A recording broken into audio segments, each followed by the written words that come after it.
Hello guys, welcome back to this channel. In today's video, I'll be showing you how you can turn off read receipts on Instagram. Alright guys, let's get into it. First thing first, we can open up our Instagram application.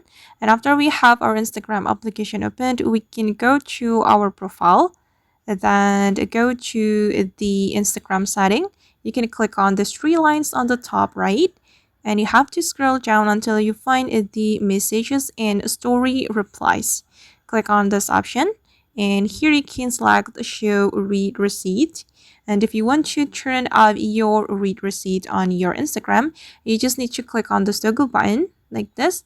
And now the read receipt on my Instagram has been turned off. Alright guys, and that's how we can turn off a read receipt on Instagram. I hope this tutorial will be useful for you. Thank you so much for watching, and if you found this tutorial useful, don't forget to hit the like button, leave your comments, and also subscribe to this channel. See you on the next video.